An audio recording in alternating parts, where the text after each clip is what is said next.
是小王，现在我停在纪念碑峡谷地欧米亚给的门口，这里非常美丽的风景。这个地方不是国家公园，但是它的风景还蛮漂亮的啊，而且不输给国家公园的美景啊。在这里，犹他州261号公路一路开下来的景色真的美，真的美，真的漂亮。你有机会一定要来五大国家公园。纪念碑峡谷，纪念碑峡谷，它其实全名呢，并不是美国国家的公园，但它等同于印第安人的国家公园。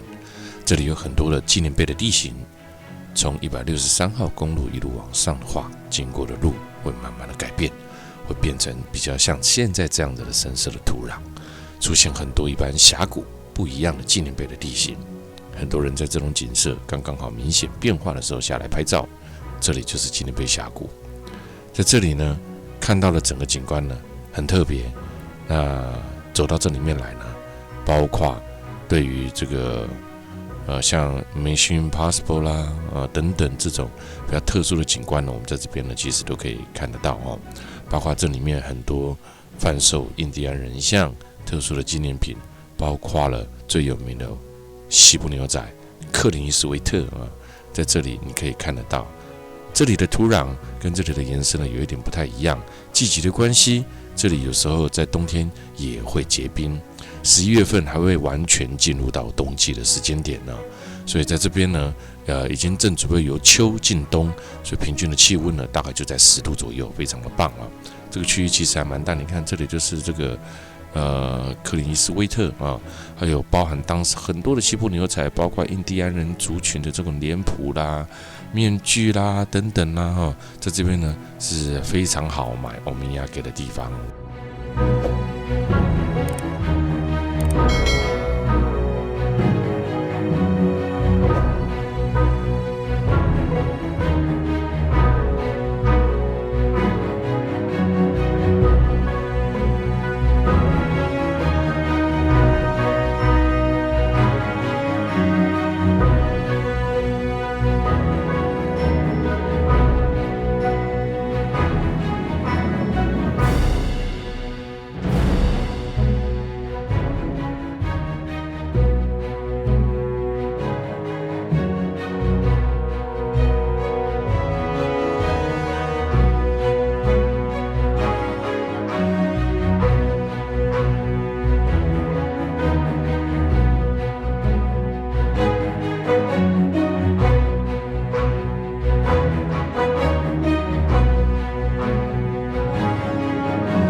OK， 来，那我们呢就进入到什么车程里面了哈。我们现在呢进入到我们今晚住宿的饭店，在这边用上一餐，隔天呢我们继续行走我们的美西五大国家公园之旅。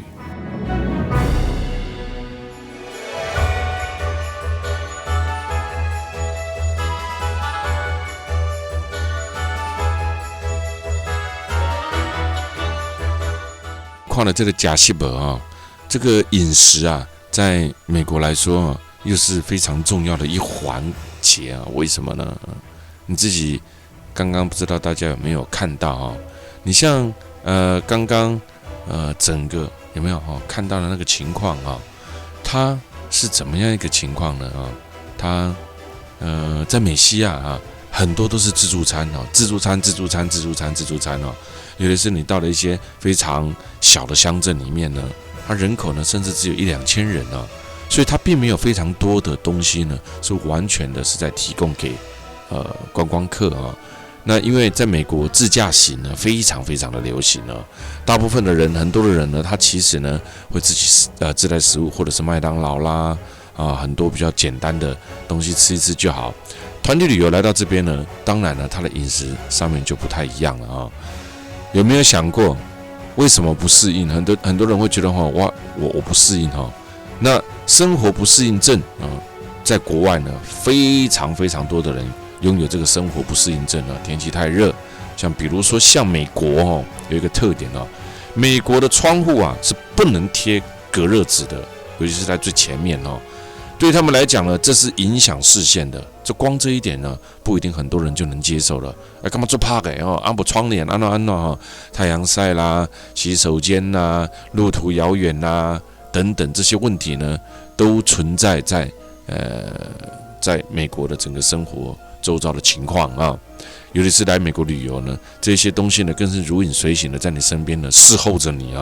什么叫如影随形的侍候着你？不方便如影随形侍候着你。在台湾一切方便的习惯全部都归零了。你把台湾的生活状况套在了美国或是欧美国家的生活状况，你当然会有生活不适应症。放下自己在台湾过去既定的思想，归零，从头感受美国式的生活，学习当地的文化，融入他们的生活，渐入佳境。放下之后，放下成见，放下你在台湾的习惯，了解他们当地人用他们的生活方式去思考之后，你就会觉得很轻松、很愉快咯。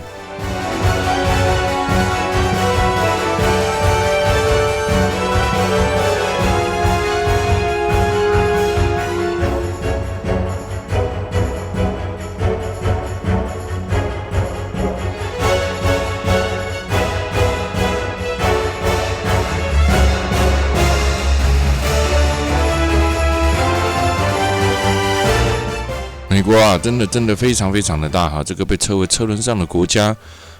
一路上车，坐车开车，坐车开车，沿路看车。其实汽车对美国人来讲非常重要，他们的依赖性也非常的强他们的公路网更是让你呢非常的讶异美国有非常多的公路呢被列为全世界最值得开的5条公路那尤其是你在行驶的过程当中，第一，当然行人优先之外呢，他们的通常的单位呢也用英里1英里等于 1.6 公里路上的限速呢都是用英里所以呢，美国的范围很广，国土非常非常的广，光是美国就有4个时区，你觉得呢？一个国家有4个时区，州与州之间还有不同的法律时差等等呢，你觉得呢？开车跟开车之间呢，有时候呢，从这里跨到另外一边，才跨过一个休息站，你连时间都要调整。所以很多人说美国路程很长，你觉得呢？你来这个地方有这么大的土地，你都不懂，这里还有这么特别的方式吗？所以来到这边，我们一定要懂一定要懂，在来之前一定要懂美国的大，超乎你的想象。美国的很多国家公园门票呢都是按车为单位收费的，很多的国家公园还按人等等呢。我们现在进入了我们这一趟的重点旅程，重点旅程是什么？羚羊峡谷。光是这个羚羊峡谷就是非常特别的，每天成千上万的人要来到羚羊峡谷来做什么？来观光来佚佗来看这美景每一天那所以变成呢，来到这边除了排队再排队呢，预定好的时间，不能够更改的时间，所有一切的方式呢都很特别在这边呢就要全部都预定好其实在台湾非常非常多的人非常非常多的人去带这个美国团。美国团是在台湾一个非常久的路线，但羚羊峡谷是在这几年爆红的路线，它有一定的时间才可以来。你看，等一下我们要坐这个4轮的吉普车，奔驰在羚羊峡谷当中。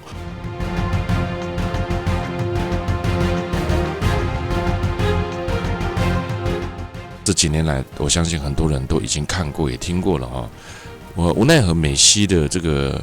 旺季，很多人认为是暑假。其实，在暑假来羚羊峡谷呢，我的 game 尬真的太热这几年几乎所有人都指定要来羚羊峡谷，尤其是在这一个时间点来。羚羊峡谷是世界上最著名的狭缝型的峡谷之一，也是世界上最著名的10大拍摄景点其中一个那羚羊峡谷呢，完全由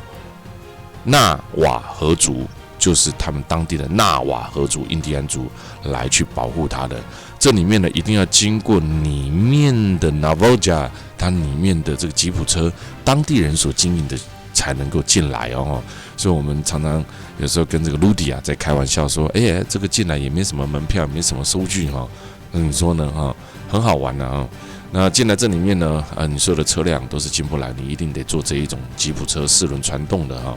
羚羊峡谷有分上羚羊峡谷与下羚羊峡谷，我们推展了好多年，也每一年几乎都有推出，在11月份的时候有没有看到啊？11、12月份都有推出哈。那这一趟由我个人来拍摄，希望大家能够喜欢哦。现在这里面当然它最有名的就叫做天使光柱哈，但是天使光柱的时间呢是在早上的10点半到1点哦，中午光线照到这里面最棒的时间点哦。但是光第一个，你要在这一段时间进来呢，你知道吗？门票就是2、3倍的高哦，而且你必须一大早非常早的时间点呢，可能扎等那么讲你就跑过来了哦，这是摄影爱好者一定要进来的一个时间点哦。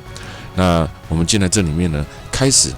这个吉普车呢，开始感受不一样哦。从简单的小木屋，就是要停车场、办公室买一买之后呢，开始我们就要进来这里面喽。进来这里面呢，尤其是中午沙漠，哇，是真热哈。所以呢，如果说呢没3两3呢，你上不来啊。什么意思叫没3两3呢？你要抓到季节哈，我都跟你讲哈，热天哈，你连人都唔知要面对哈。这车坐10几个人了呢。冬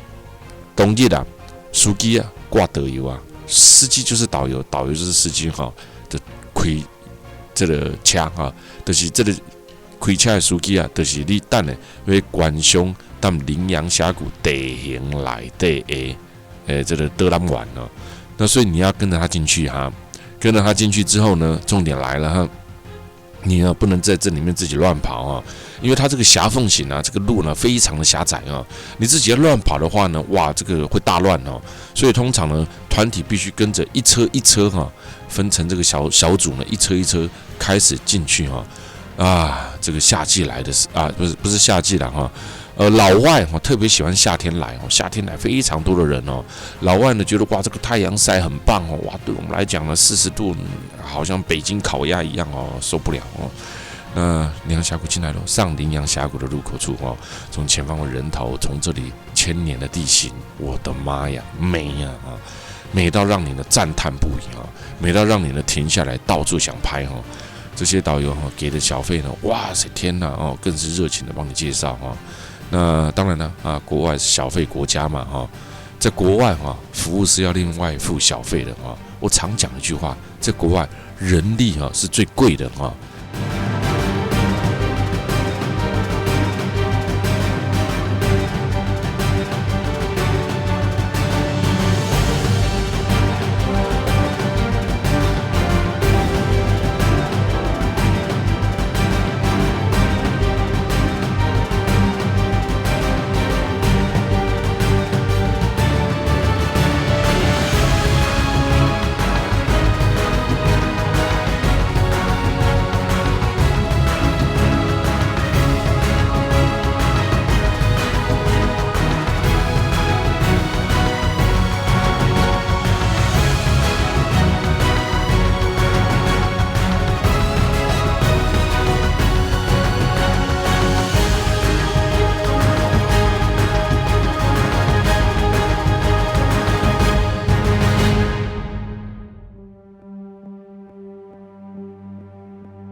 亲自来一趟，你才能够感受到它的震撼之美。就像他们所有人所讲的，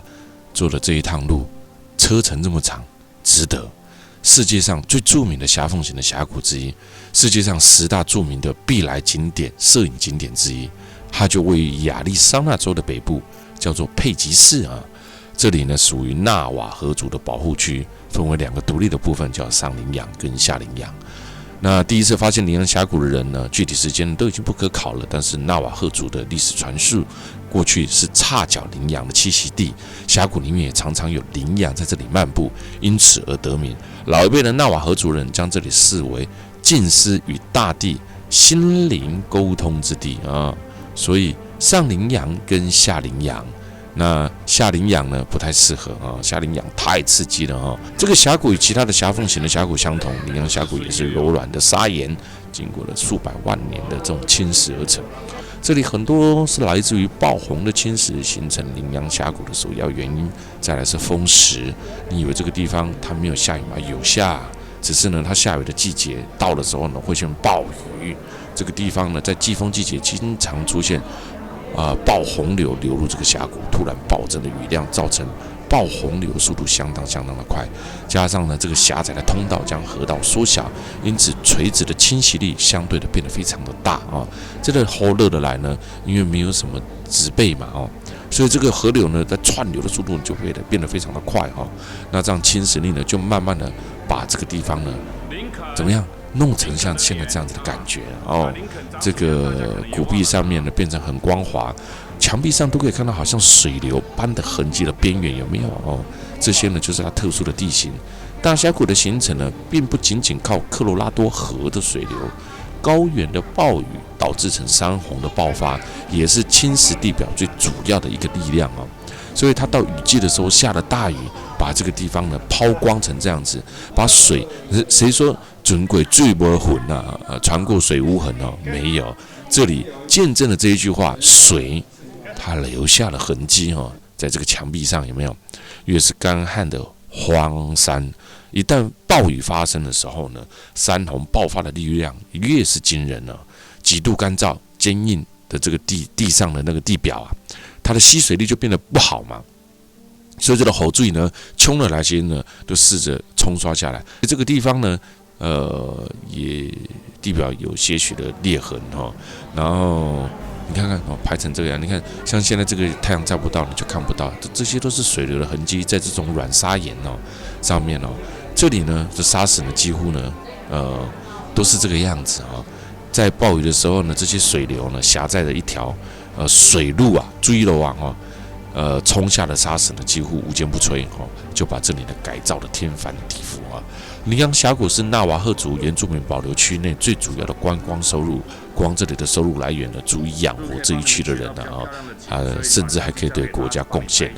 这里呢有世界各地慕名而来的摄影玩家，在这里要拍出最好的摄影作品呢不容易，因为这个光线从峡谷上缘进来呢，要拍到不容易，因为这个光线这里挡那里挡那里挡那里挡所以他每天真正能够拍到非常好的镜头呢，就这么一丁点的时间，尤其是在这里面在走的时候，这路呢加细条，因为加细条的时阵呢，你大概有这个内底人给你带，无你带内底你得无去所以当今内底真这个带团的这个司机兼导游当地地陪拢知影伊拢上了解讲心巡俩更耍上好所以呢，羚羊峡谷呢，当今内底呢，在这个纳瓦河域当中呢，叫做水通过的岩石谷地较广，且位于地表上面所以是游客最多的上羚羊。而下羚羊呢就不一样了下羚羊完完全全都不一样而且这里呢，上羚羊峡谷呢跟下羚羊峡谷差很多下羚羊峡谷呢，在纳瓦河族当中呢，他们称为叫做螺旋的岩石，拱状螺旋岩石，整年当中呢，约有9个月呢不会开放位于地底底下那你就知道了，那里呢要爬上去呢。哇，那就没那么简单了，要靠这个金属楼梯呢爬到地底下去中途还要靠一些绳索呢才能完成下羚羊峡谷。那你就知道我为什么说不太容易了难度真的是比较高的下羚羊峡谷的入口处呢只有1个人宽跟地面同高很难进去的不容易进去所以呢，在这里呢很重要的啊，尤其是每年的7、8月份也是它爆红的时候，但是也是最多观光客的时候哦。那但是呢，没办法哦，这个就是最危险的季节啊，最危险的季节。那来，我们再上羚羊峡谷，好好的欣赏一下。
大家好，我是小王。现在我来到了另外一个地方，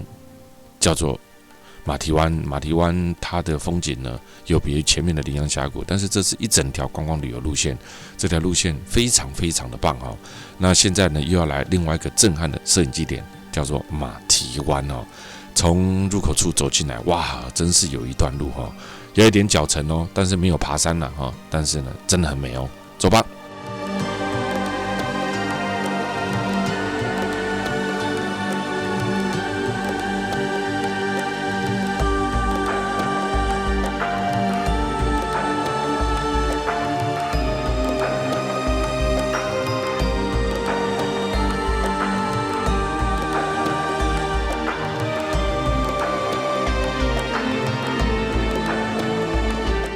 一个小点，但是呢，这个小点呢，却让人不辞辛劳的，一定要到这个地方来观赏这美丽的景色。我说了，美西啊，虽然舟车劳顿啊，但是每到一个景点，总是让你震撼万分。佩基小镇啊，最吸引人的2大景点就是一个是什么？羚羊峡谷，另外一个就是马蹄湾哦。这个马蹄湾呢，从停车场走到马蹄湾更需要一点距离跟时间，平路的，但是呢，一样是又是令人震撼的感受了哈。被誉为呢来了2次呢，不同时间来了有不同的景色啊，在这里总是让人感受不一样啊。每一年的11月中旬到12月中旬呢，总是来美西国家公园最适合旅游的季节，我个人是这么认为哦。那进来这里呢，你将可以看得到，我觉得又是另外一个震撼的景色。我相信很多人好久以前就已经去过了美西，但是也许你们走的是简单的西大峡谷，真正像这一次5大国家公园的这样的旅游，从西安一路到这个布莱斯哈，然后羚羊峡谷，再到这个马蹄湾，世界上的美景被誉为最值得来2趟的地方。马蹄湾是一个很美的景点，看过以后呢，通常就会觉得好像一定要来啊，一定要来啊。那的确来了之后呢，在过程当中当然要做比较长的路，这就是在美西的旅游。但每到一个景点呢，总会让你不虚此行啊。如果这个地点非常容易来到的时候，你也知道喽，景色也许就不会那么的美啊。不经一番寒彻骨，坐了比较远的车程呢，一看到美景呢，总是觉得呢辛苦好像都值得的。你看看呢，这个要很小心的，每个人就站在这个马蹄湾的旁边，看到了这一个连栏杆都没有，虽然给人非常不安全的感觉，但是呢还是一样这种感受，马蹄湾非常的近，有没有就看到前面这一个就是马蹄湾，非常靠近悬崖旁边。但我们这边通常都很棒如果是年轻人，我们就比较害怕我要冲到旁边要自拍在这边还好大家呢每一个人呢都很懂得保护自己的安全。马蹄形状的半岛有科罗拉多河环绕它而过，形成一个天然的景象。河道可以这么做，这么大的弯曲度，真的是非常难得一见的景象。这里就是我们开了很久，来到这边欣赏这一个震撼的马蹄湾。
这里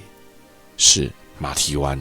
也是坐车坐了很久才来到的马蹄湾，壮观的 U 型道真的看了之后呢，还是觉得哇，很震撼呢。这个 U 型道呢，在不同的时间点，它可以看得到它不同的景色不同时间点有不同的景色。底下是科罗拉多河流域，你看看，谁说水，谁说地层变动并没有在地表上留下痕迹呢？我们现在所看到的都是美丽又壮观的 U 型步道，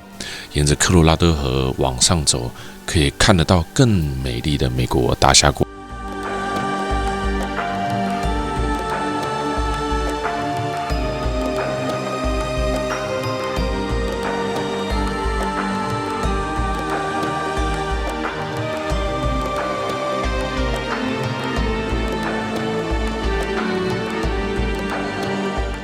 再走到这边来可以看得到壮观的美丽的科罗拉多河创造出来的 U 型步道。马蹄湾的位置比较接近下游，跟葛伦水坝、鲍威尔湖比较接近那我们等一下我们今晚也就住在鲍威尔湖附近了。这个鲍威尔湖呢，住在那个地方也是一样不得了，哎呦，这个景色美得不得了这里中午11点到12点的太阳在正天空的中间呢，就会把这个马蹄湾的河水照亮现在看不到它照亮，是因为太阳已经不在它的正中央了。哎呦，你看看这个是我俯瞰拍摄的镜头，你觉得呢？美不美？真的大自然的创作不就是令人屏息以待，创造出来这样子的美丽景色？你看天然的这个蚊子，这些是小虫子不会叮咬你就是自然原生生态非常的好，非常多的人就在这边日以继夜守候着它一天12个小时不同景观可以拍到的不同造景的马蹄湾。